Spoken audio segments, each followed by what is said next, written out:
6 अगस्त 1945 की सुबह जापान का एक हंसता खेलता शहर हमेशा की तरह जाग रहा था। लोग अपने घरों से दफ्तरों के लिए निकल रहे थे, बच्चे स्कूल की तरफ बढ़ रहे थे और बाजार सजने लगे थे। किसी को इस बात का जरा भी अंदाजा नहीं था कि आसमान में मौत उनके सिर पर मंडरा रही है। सुबह के ठीक 8:15 पर आसमान से एक विशालकाय बम नीचे गिराया गया। यह कोई साधारण बम नहीं था, बल्कि मानव इतिहास का सबसे पहला सक्रिय परमाणु बम था। जमीन से करीब 1900 फीट की ऊंचाई पर एक ऐसा जोरदार धमाका हुआ जिसने हजारों सूरज की चमक को भी फीका कर दिया। एक अंधाधुंध कर देने वाली नीली सफ़ेद रोशनी ने पूरे शहर को ढक लिया।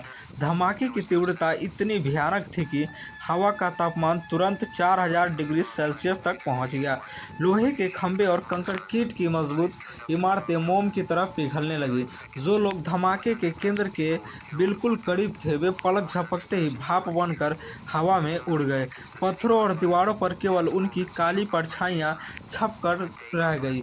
धमाके के साथ ही सैकड़ों किलोमीटर प्रति घंटे की रफ्तार से चली गर्म हवा के थपेड़ों ने हर खड़ी इमारत को ताश के पत्तों की तरह ढहा दिया। हर तरफ सिर्फ और सिर्फ चीखें थी। सुबह का साफ सूरज पूरी तरह गायब हो चुका था और पूरे शहर पर धूल और कुएं का एक काला साम्राज्य छा गया। लोग बदहवास हालत में इधर उधर भाग रहे थे, उनकी त्वचा पूरी तरह जल चुकी थी। चारों तरफ सिर्फ एक ही पुकार गूंज रही थी, पानी पानी पानी। लेकिन मदद करने वाला कोई नहीं बचा था, क्योंकि शहर के अस्पताल तबाह हो चुके थे और राहत कर्मी खुद मलबे में दबे थे। धमाके के कुछ ही मिनट बाद आसमान में धुएं का एक विशालकाय गुब्बारा उठा, जो बाथरूम मशरूम आकार का था। इसके तुरंत बाद आसमान से काली बारिश होने लगी।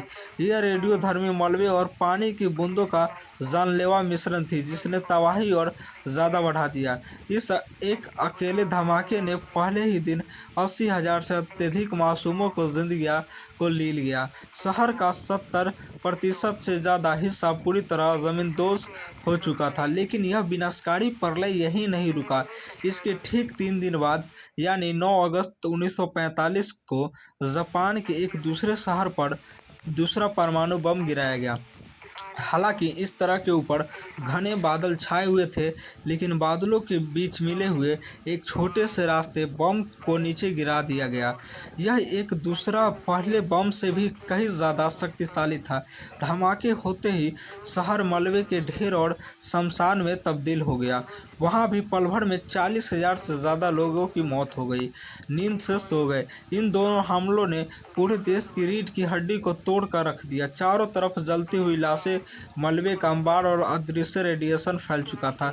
विनाश के इस खौफनाक मंजर को देखने के बाद आगे होने वाली पूरी तरह तबाही से बचने के लिए आखिरकार 15 अगस्त 1945 को बिना शर्त आत्मसमर्पण की घोषणा कर दी गई। इस घोषणा के ही वर्षों से चल रहा था दूसरा विश्व युद्ध हमेशा के लिए समाप्त हो गया। युद्धों को समाप्त होते ही, लेकिन इस परमाणु बम का असली असर आने वाला कई दशकों तक साफ दिख गया था।